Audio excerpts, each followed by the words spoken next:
You call it peace, it's fear disguised as virtue. While you hide at home, the ruthless study you, outgrow you, and quietly remove you from relevance. You say you prefer staying home. You frame it as discipline, focus, clarity. You tell yourself you're not like other men, wasting time in loud rooms, chasing shallow validation, drowning in social chaos. But preference is not always power. Sometimes it is retreat with a better story. There are two types of men who stay home. The first stays home because he is building something. He withdraws like a general pulling troops back before an offensive. His silence is strategic. His absence is temporary. His isolation produces leverage. The second stays home because the outside world exposes him, exposes his status, exposes his anxiety, exposes his lack of social dominance, exposes the subtle hierarchy he pretends doesn't exist. Most men who claim to prefer peace fall into the second category. Peace feels good when you are losing.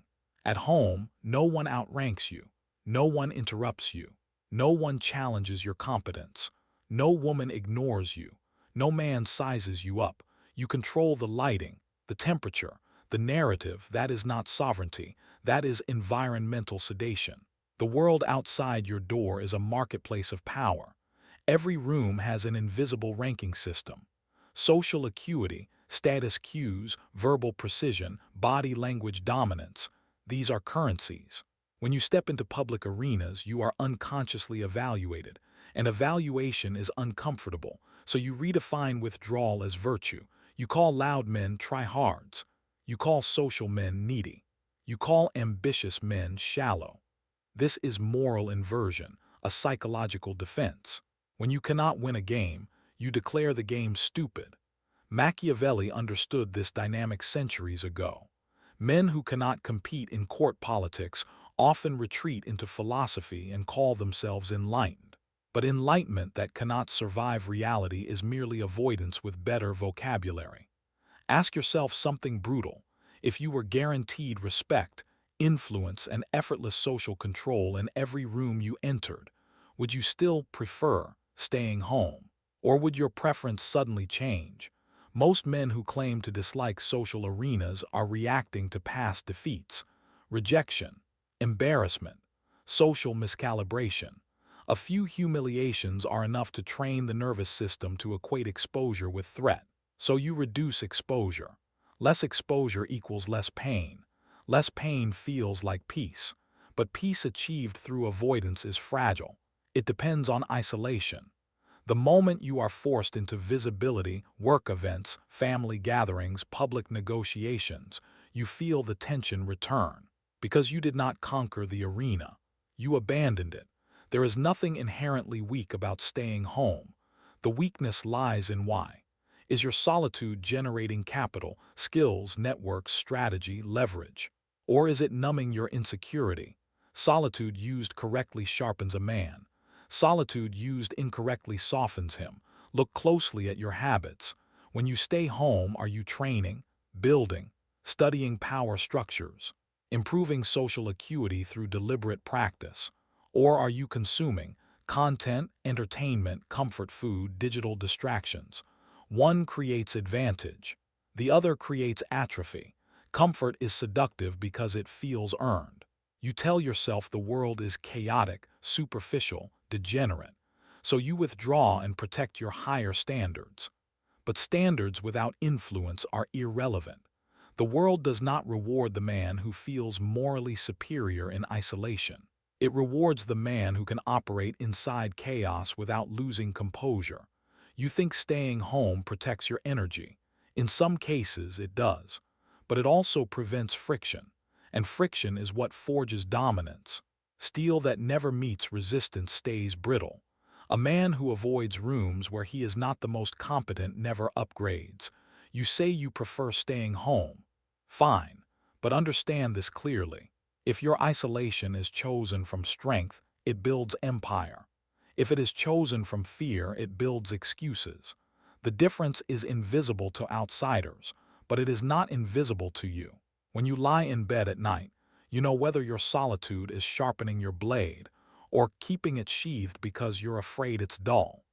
The illusion of peace is dangerous because it feels intelligent, but sometimes it is simply surrender, wrapped in calm lighting and Wi-Fi. The question is not whether staying home is good or bad. The question is whether you are hiding from competition or preparing to dominate it. A man does not withdraw randomly. Withdrawal is a calculation, sometimes conscious, usually not. The brain is a survival machine. It tracks pain, humiliation, rejection, status loss. It memorizes social wounds with surgical precision. One public embarrassment can echo louder than 10 private victories. So the mind adapts. It looks for patterns. Where did you feel small? Where were you ignored? Where did you misread the room? Where did another man subtly outrank you? The answer is rarely at home. Home becomes a controlled territory. No unpredictable hierarchies, no female selection pressure, no dominant personalities forcing comparison. Your nervous system relaxes there, and the brain loves whatever reduces threat. Here's the mechanism: exposure, evaluation, potential status loss, pain, withdrawal, no evaluation, no status threat, relief. Relief is addictive. Over time, relief gets rebranded as preference. You don't say, I avoid social arenas because I fear status loss. You say, I'm just not into that scene. You don't say, I struggle with spontaneous dominance. You say, most people are shallow. The ego is elegant. It protects your self-image by rewriting the narrative. This is ego preservation disguised as discernment. The man who prefers staying home often believes he is above social competition. In reality, he is fatigued by it. Modern environments amplify this fatigue. Constant comparison, social media highlight reels, hyper-visible success, hyper-attractive women, status on display at all times. For a man without a defined power structure of his own, this becomes exhausting. So he withdraws. But here's the hidden cost. When you withdraw repeatedly, your tolerance for evaluation shrinks. Social friction becomes heavier. Eye contact feels longer. Small talk feels sharper. Rooms feel louder. Avoidance lowers your stress threshold. What once felt mildly uncomfortable begins to feel threatening. This is how isolation slowly reshapes identity.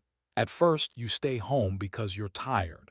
Then you stay home because it's easier. Then you stay home because outside feels hostile. Eventually, you convince yourself you were never meant for external arenas. That is how a sovereign man turns into a spectator. There's another layer most men don't notice: control. At home, you control pacing. You can pause conversations by not having them. You can exit interactions by closing apps. You can curate what you consume. Outside, you cannot control pacing. Conversations move fast. Judgments are instant. Opportunities appear and disappear in seconds. If your social reflexes are untrained, this feels like warfare without armor. So you retreat to the bunker. The bunker feels safe. But bunkers are defensive structures. They do not expand territory. Another psychological driver: unprocessed humiliation. Most men carry at least one memory that quietly shaped their behavior. A rejection that stung deeper than expected. A public mistake that drew laughter. A moment where they froze under pressure. The body remembers. So when a similar environment appears, the nervous system whispers, avoid. Not because you are weak, but because you are untrained. There is a difference. Weakness is permanent surrender. Untrained is temporary incompetence. The problem is that repeated withdrawal turns the untrained into the weak. Neuroplasticity works both ways. Practice builds confidence. Avoidance builds fragility. Every time you choose comfort over calibrated exposure, you reinforce the identity of the man who doesn't enjoy going out. Identity forms from repeated action. You are not what you believe. You are what you repeat. And repetition of withdrawal builds a psychological cage that feels like personality. You start saying things like, I'm just introverted. I work better alone. I don't need people, maybe. But ask yourself this without emotion.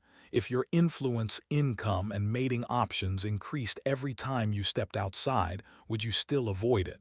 Or would your introversion suddenly become selective engagement? This is the core mechanism. The brain protects you from short-term pain, even if it costs long-term power.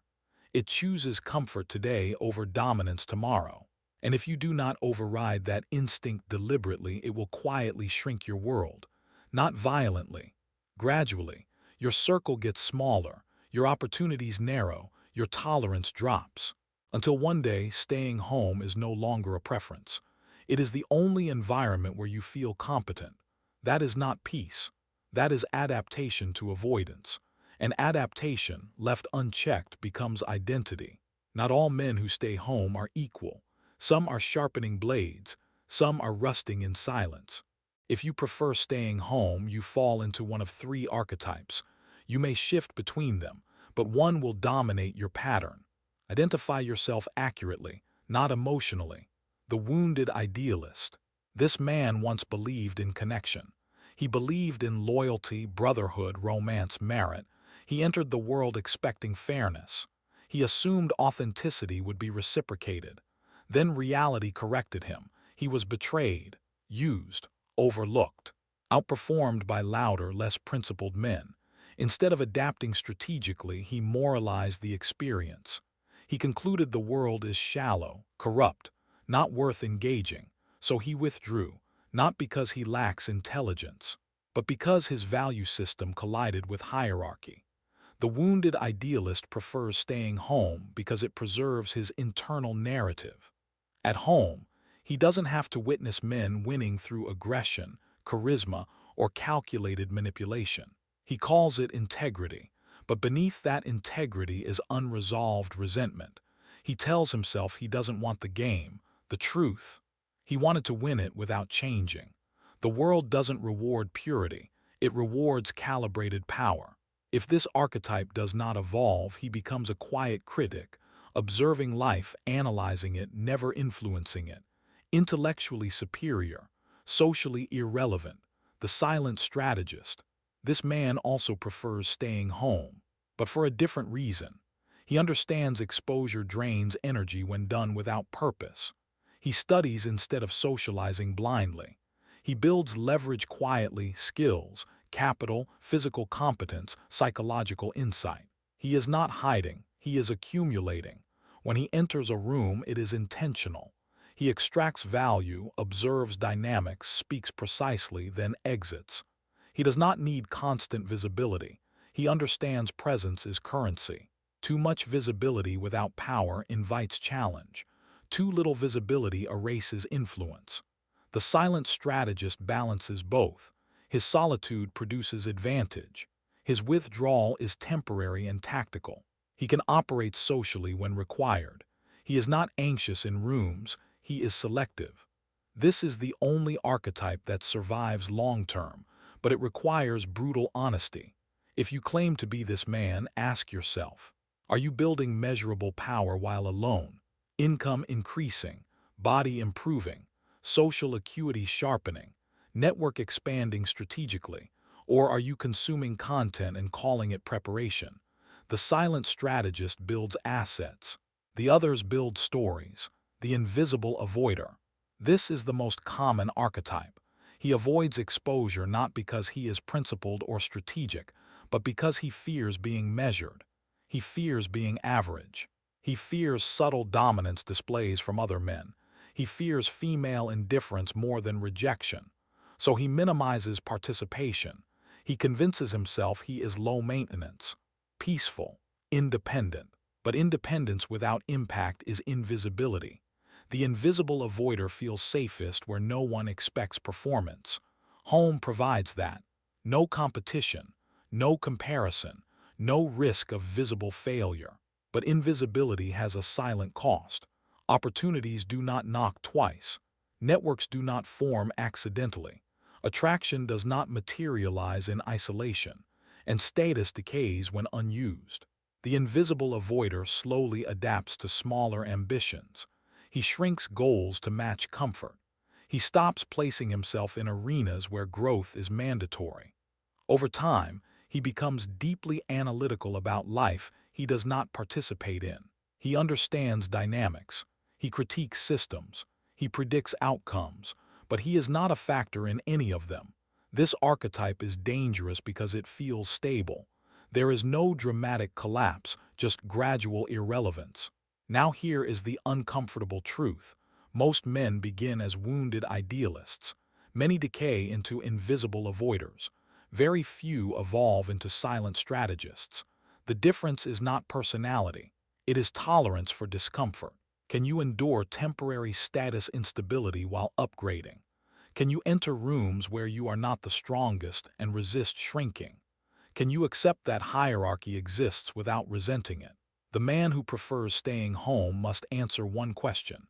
Is your solitude forging leverage or protecting your ego? Because the world does not categorize you by your intentions. It categorizes you by your impact. And impact requires controlled exposure. You are one archetype away from power, or one archetype away from disappearance. Choose carefully. History is not sentimental. It does not care how thoughtful you are in private. It does not reward insight that never leaves the room.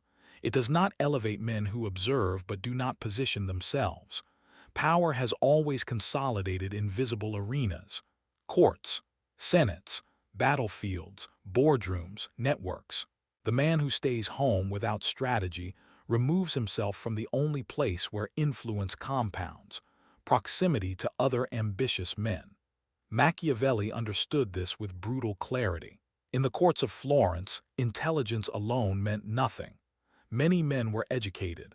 Many understood politics. But the ones who shaped outcomes were those physically present in the arena, negotiating, aligning, manipulating perception. The hidden intellectual was not feared. He was ignored. And irrelevance is more fatal than opposition. Understand this: the world does not punish the man who withdraws, it forgets him. That is far worse.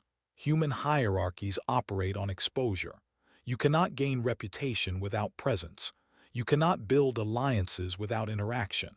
You cannot signal dominance from a locked room. Even predators leave the den.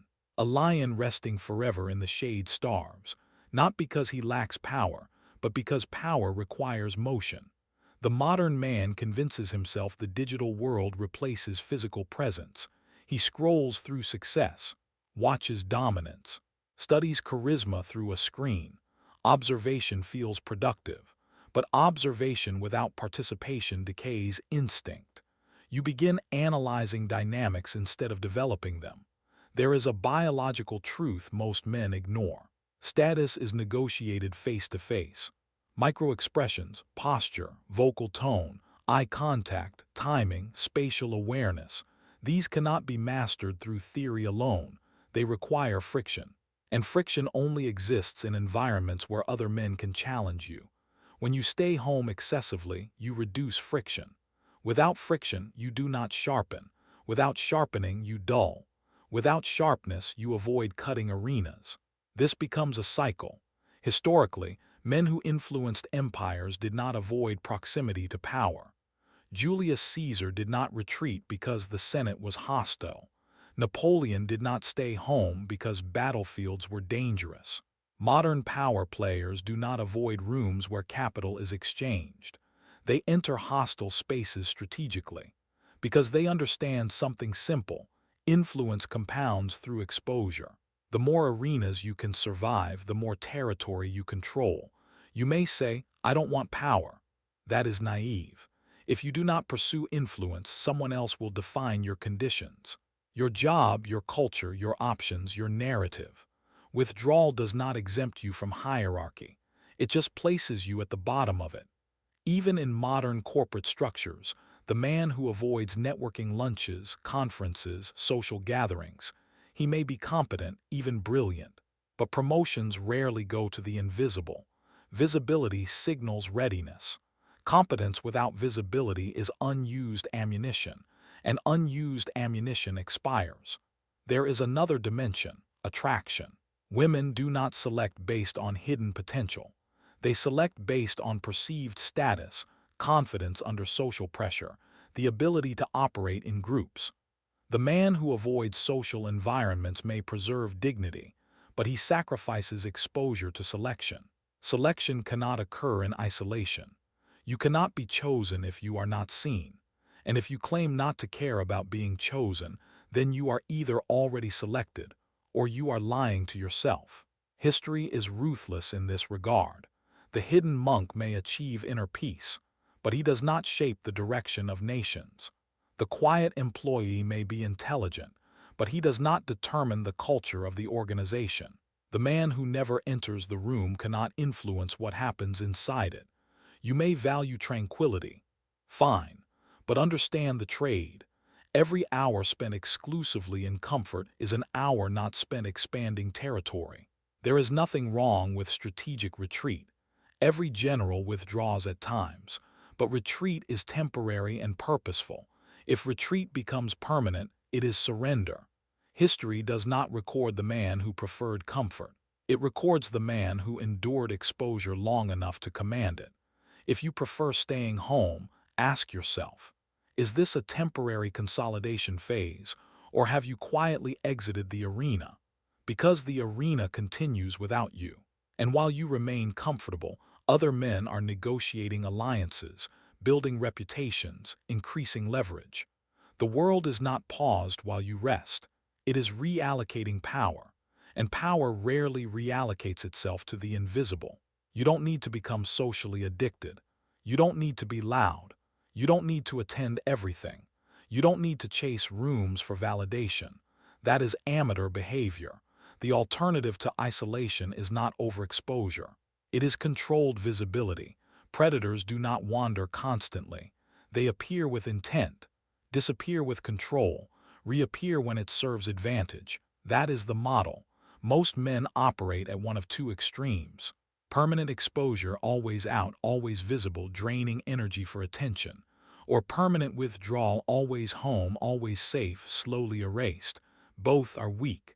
The first leaks power. The second forfeits it. Controlled visibility is different. You enter environments selectively, not randomly.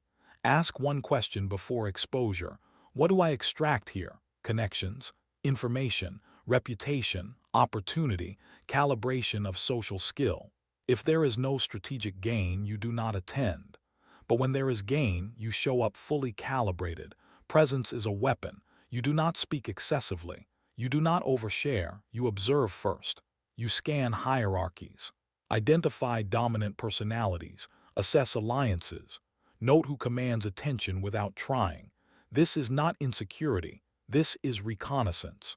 The silent strategist does not avoid rooms because they contain competition.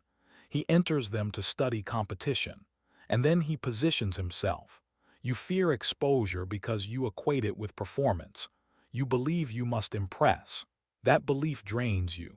Controlled visibility is not about impressing. It is about imprinting. Few words, strong posture, direct eye contact, calm pacing, strategic silence. Silence unsettles louder men. Measured speech commands attention. Most men talk to prove existence. The predator speaks to shape perception. If you prefer staying home because social arenas exhaust you, it is likely because you are overperforming when you enter them. You try to be agreeable.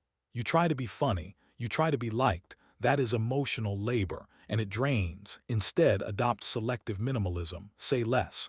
Listen more. Ask precise questions. Exit early. You do not owe rooms your personality.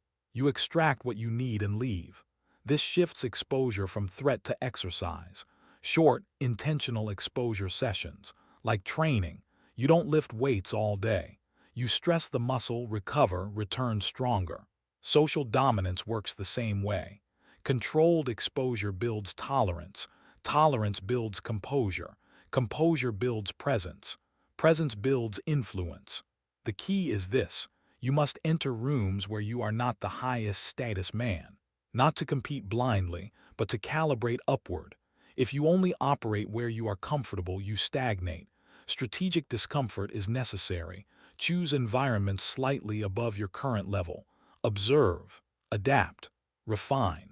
Then retreat and analyze. This is how you convert isolation into advantage.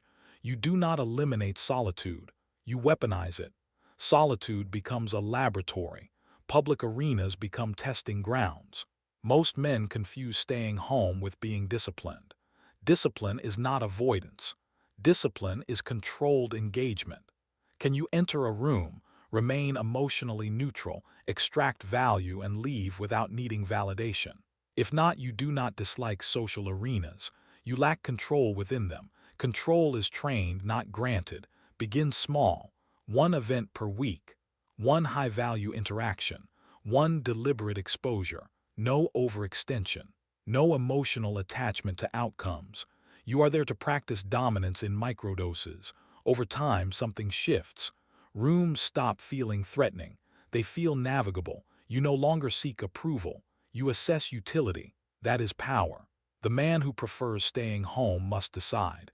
Will you remain invisible, or will you master appearing and disappearing at will? Because the elite are not constantly seen. But when they are seen, it matters. The most dangerous prison is not physical. It is identity. You don't just stay home. You became the kind of man who prefers staying home. That label feels clean, calm, intellectual, superior to chaos.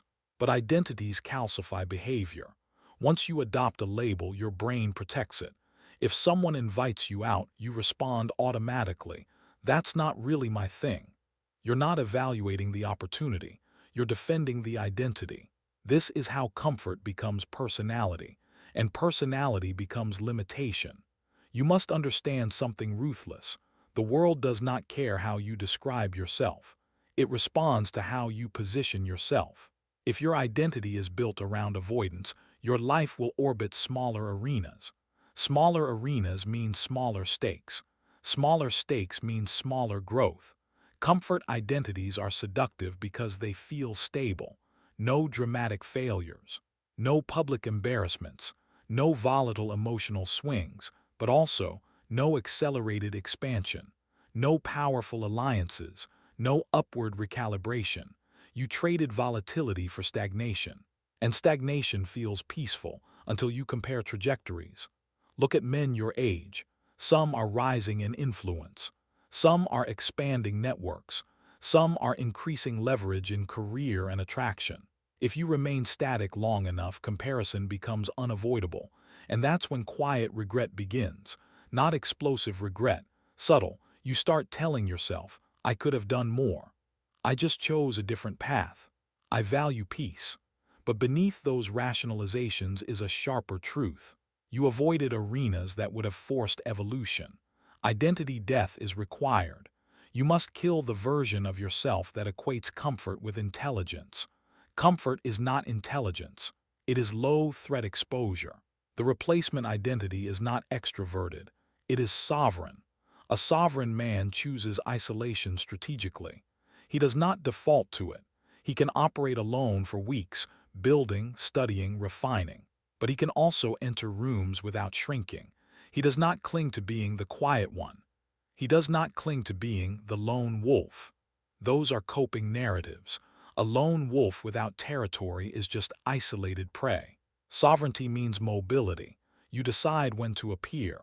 You decide when to withdraw, and neither decision is driven by fear. To kill the comfort identity, you must create friction deliberately. Interrupt the pattern.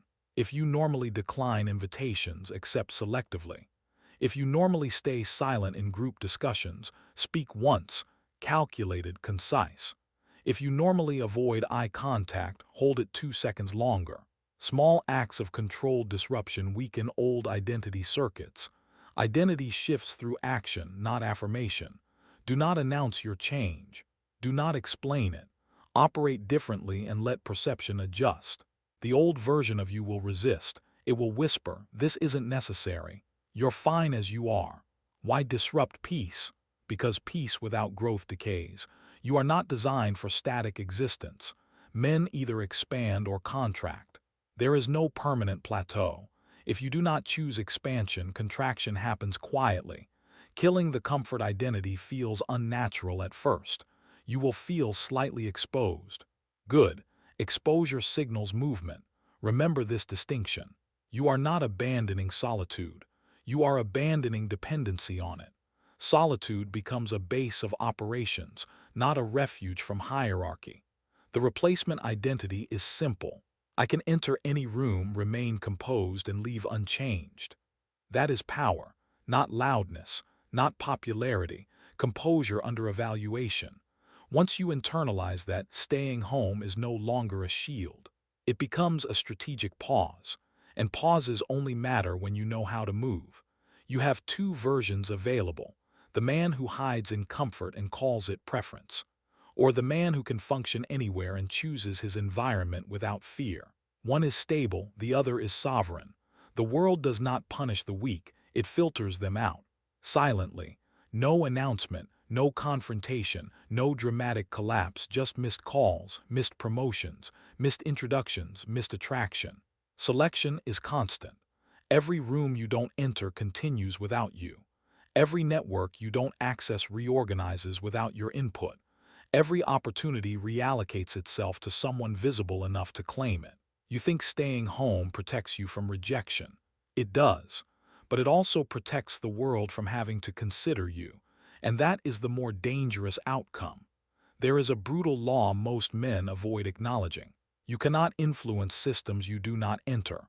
Politics, business, social hierarchies, dating markets, they reward participation, not potential. You may be intelligent, you may be observant, you may understand dynamics better than louder men. It does not matter if you are not positioned where dynamics unfold. History does not remember the man who understood the game but refused to play. It remembers the man who entered, endured, adapted, and shaped outcomes. Selection pressure applies everywhere. In corporate spaces, the visible contributor advances. In social groups, the composed operator rises. In attraction, the man comfortable under scrutiny gets chosen. The invisible man is rarely attacked.